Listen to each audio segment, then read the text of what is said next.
Magandang gabi mga kapuso, narito na po tayo sa episode 30 ng Widow's War, araw ng Biyernes. Nagkagulo na nga sa Palacios Estate dahil nga pinapakaladkad na nga palabas ng teritoryo ng mga Palacios itong si Francis. Nagkakagulo na.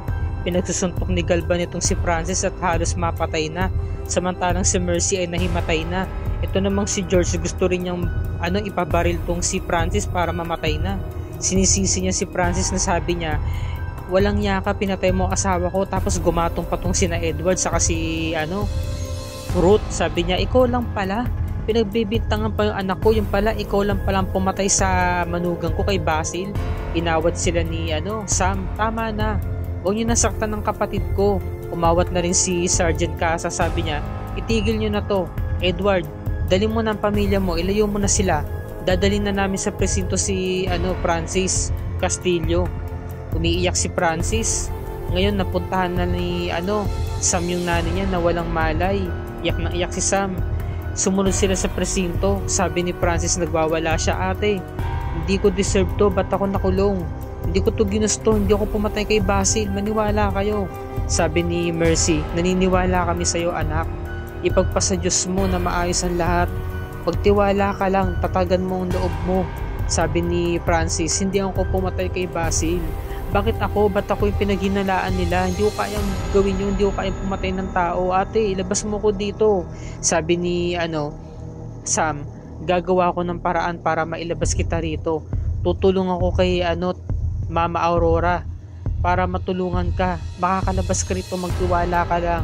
Lakasan mong loob mo, Francis, tutulungan ka ni ate. Samantalang si Aurora tuwang-tuwa, sabi niya, finally Armando, napatunayan ko na hindi ko pumatay kay Basil. So hindi ka pala talaga killer. Sabi naman ni Armando, anong gagawin mo kay Francis? Ilalabas mo ba siya ng kulungan? At bakit naman? Ba't ko gagawin yun? Di ba siya ang tito na magiging apo mo? Kapatid siya ni Samantha, manugang mo. Sabi ni Aurora na pinagtapat niya, alam mo, tatlo sila at nabuwasan na ng isa. Kaya dalawa na lamang ang poproblemahin ko. Maigi nga yun nabuwasan sila ng isa. At kapag naipanganak ang anak ni Sam, itatapon ko na sila kasi nagtanong si Armando kung ano ba ang gagawin sa Palacios ng pamilya nga ni Sam, di ba? Kung ito may palalayasin. Napatunayan niya na pinaplastic lang pala ni Aurora itong si Sam saka ang pamilya niya. Samantala, sinisisi ni Mercy yung mga nangyari. Sabi niya, paano nangyari sa kapatid mo? Bakit? Sam, sagutin mo nga ako. Bakit nadiin ang kapatid mo? Sam, ba't ka umiiyak? Anong problema? Ba't apektado ka ng gusto? Magsabi ka nga sa akin totoo, may kinalaman ka ba? May alam ka ba? Sabi ni Sam, Nay, meron ako ipagtatapat sa'yo. Ako talaga ang dahilan kung bakit nakulong si Francis, na frame up ko siya. Anong ibig mo sabihin? Kasi sa akin po galing yung morphine. Kinuha ko po yung sa drawer ni Francis. Tapos itong pamilya naman ni George nagdidiwang na. Sabi naman ni Edward, sa wakas sa ate, napatunayan na wala kang kasalanan. Sabi ko naman sa'yo inosente ka talaga Sabi naman ni Ruth ay nako, mabuti na lang talaga at yung anak pala ni Mercy yung may kasalanan. Absuelto ka na ngayon anak. Mabuti naman dalawa na lang yung poproblemahin natin, pero meron pa akong isang problema yung si Vivian. Talaga nakakabuisit yan sabi ba naman sa akin dito raw sila tutuloy, wag sanang magkatotoo yung sinabi niya. Sabi naman ni Edward, titira na rin dito si Sophia? Sabi ni ni Ruth, kasi nga alam niya na may gusto si Edward kay Sophia. So yun na nga, sabi nga ni Ruth, so ibig sabihin si Francis palang may gawa. Kinuha niya yung morphine para ilagay sa drawer mo. Walang niya talaga yung mag-anak na yan, yung pamilyang yan. Ipe-frame up ka pa? Ididiin ka pa? Ngayon, ito namang si Sam umiiyak. Kasi nga pinagtapat na nga niya ang katotohanan sa nanay niya. Pagkatapos ito nagalit si Ruth. Walang nga talaga yung mga yun. Gumawa pa sila ng paraan para ikaw ang madin, para ikaw ang masisi. Bilang dumating si Galvan, sabi niya, George, gusto ko sa araw mismo ng libing na anak ko, dalhin mo tong picture frame niya. Itong dalhin mo. At humihingi rin ako ng dispensa dahil ikaw yung pinagbintangan ko. I'm really sorry. Niyakap niyo yung kanyang manugang. Umiyak din si George. Tinanggap yung picture frame nga ni Basil.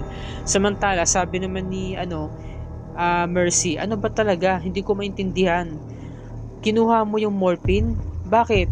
Inutusan ka ni Basil na patayin si George? Bakit? Bakit ka sumunod sa kanya? Kasi po, yung video clip, nakita niya kasi yung pangyayaring yun nung gabi yun, nahuli niya ako, piniprint up niya ako, Nay. Anong klaseng video clip? Yung hindi ko po sadya na maitulak si Paco doon sa may bangin. Ano? Ikaw ang nakapatay sa asawa mo? Hindi ko naman po sinasadya. Hindi ko po sinasadya yung pangyayari, yung pagtatalo namin na yun, Nay. Na naitulak ko si Paco, hindi ko masukot akalain na nakunan pala ako ng video ni Basil. Kaya binablackmail niya po ako, tinatakot niya ako. Ang tanging paraan para hindi niya isiwalat yung video, kailangan mapatay ko si George. Gusto niya ipapatay ang asawa niya. So nagkatugma-tugma na yung mga flashbacks ni Mercy. Kaya kung bakit nagtatalo yung mga staff ng Palacio State, kung sino ba talagang pumatay kay Paco, di ba? Sinisisi nila nun si Sam. Ngayon sabi ni Mercy, kagagawa mo ang lahat ng to kaya nadiin ang kapatid mo. Ikaw may kasalanan kung ba't siya nakakulong. Dapat hindi siya nakakulong. Sabi ni Samantha, patawarin niyo ako, Nay. Patawarin niyo ako. Sabi, no? Kaso, ikaw ang pumatay kay Basil, hindi, Nay. Hindi yun natuloy. Hindi ko yung kagustuhan, hindi ko gustong patayin din si Basil nung gabing yun. Meron lang talagang kumuha ng morphine. Sabi, no? At sinabi rin ni Samantha na hindi niya kayang patayin si George. Naalala niya nag-flashback sa kanya, 'di ba? Nilis niya yung kotse, hindi niya sinagasaan si George. Hindi ko magagawang pumatay ng tao, Nay. Kaya po ang ginawa ko, kukunin ko na sana yung morphine at nakuha ko. Gusto ko na sana talagang patay si George pero hindi yun natuloy. Ang nakapagtaka, bakit nawala yung sa bag ko? May kumuha nun, Nay. Yung killer na yun, ang totoong pumatay kay Basil. Gusto niyang patayin si Basil. Patawarin mo ko, Nay. Alam mo, papatawad lang kita kapag nailabas mo sa kulungan ng kapatid mo. 'Di ba? Yun ang sabi ng nanay niya. Na dismayado kay Sam na kaya niyang gawin yung mga bagay na yun. Piniliwanag na ni Sam lahat, 'di ba? Kumpletong detalye. Inisa-isa niya na wala talaga siyang kasalanan. Nagkataon lang talaga kasi na dinala niya yung morphine na yun. Ngayon, nung pagbalik niya, nawawala. 'Di ba? May kumuha. Yung pala, inilagay na pala sa inumin ni Basil. Yung killer na yun, intensyon niya talaga na patayin si Basil. 'Di ba? So hindi sila nagpapansin ng mag-ina dito. Nawala ng gana si Mercy sa anak niya, nawala siya ng amor. Umiiyak naman tong si Samantha. Samantala, kinabukasan, araw na nga ng libing ni Basil, ang layo ng kanilang nilalakad, 'di ba? Dumadaan sila dito sa kahabaan ng tulay. Ngayon biglang huminto. Yung pala nasiraan yung karong. Nasiraan. Ano pa naman, talagang umiiyak tong si George, 'di ba? Talagang nangungulila siya. Talagang siya, dinadamdam niya yung pagkawala ni Basil, 'di ba? Talagang sabi niya, bakit huminto ho, kuya? Kasi nga may patay, 'di ba? Kumbaga nagluluksa silang lahat. Sabi nung driver, ma'am, pasensya na ho. Sira ho kasi yung sakyan, may problema ho. Ngayon, sabi naman ng nanay niya ni Ruth, paano yung kabaong? Sabi naman ni Galvan, kayo, tinawag yung mga staff, buhatin niyo yung kabaong. Binuhat nila, 'di ba? So yun na nga, nung nagtulong-tulong na nga yung mga tauhan ng o yung mga staff ng Palacios Estate, nagulat si Galvan kasi bigla na lamang merong isang dumating na lalaki, 'di ba? Yung katauhan nga nito ni Mike Tan. Ano kaya ang papel dito ni Mike Tan?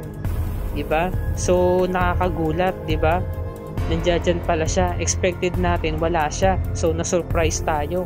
Sabi kasi dito ni Mike Tan, yung karakter niya, tito, ako na po. Samantalang siya bisita siya, 'di ba? Pero bakit siya tumulong? Hindi naman siya staff ng pamilya Palacio. Sabi naman ni Galvan, Inigo. Binanggit niya yung pangalang Inigo. At nakita siya ni Carla Abellana, itong karakter niya na si George. Nagkatitigan sila ni George saka ni Inigo. Inigo pala ang pangalan dito ni Mike Tan, 'di ba? Pinakilala na siya. So unti-unti na siyang makikilala dito. Samantalang si Sam, dinalo ulit ang kapatid niya. Umiiyak itong si Francis, sabi niya, natatakot ako dito ate sa mga kasama ko sa loob. Di ko alam kung anong mangyayari sa akin dito. Please ate, ilabas mo ko dito. Ngayon ang haba na nga ng nilakad nila. Tinawid na nga nila tong tulay at nagpatuloy sila, no? Sa mismong araw ng libing nga nito ni Basil.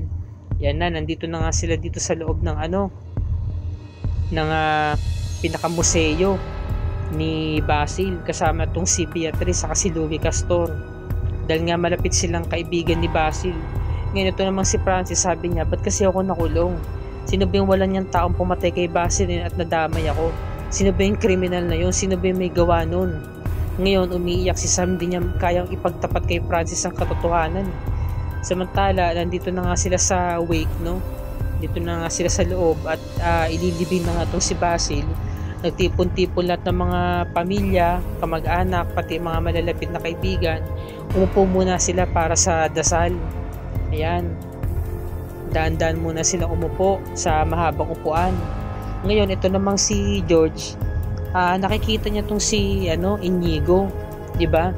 Patay mali siya lang siya, hindi niya binibigyan ng kahulugan at hindi rin niya kinakausap kasi nga hindi niya to kilala. Di ba? Ngayong araw niya lang nakita. Maski nga nung birthday ni Basil, hindi niya rin nakita si Inigo nun eh. Ngayon lumapit si Beatrice, sabi niya, Inigo, hindi ko akalain na nandito ka pala. Kailan ka pa nakabalik ng Pilipinas? A few days ago pa. Nakakalungkot, di ba? Babalik ka rito sa Pilipinas tapos malalaman mo namatayan ka na pala ng taong malapit sa'yo, sabi ni Beatrice. Ngayon lumapit siya kay George, sabi niya, George, excuse me, meron akong ipapakilala sa'yo. Yan. Ngayon biglang tumayo si George, sabi ni Beatrice, siya nga pala si Inigo, ang best friend ni Basil. Inigo, si George nga pala ang asawa ni Basil. So nagkakilala na sila, di ba? Ngayon ito namang si Francis, umiiyak siya at nangako ang kanyang ate na gagawa siya ng paraan para matukoy kung sino ba talaga yung killer. Gagawa siya ng investigasyon at ilalabas niya yung kapatid niya sa bilangguan.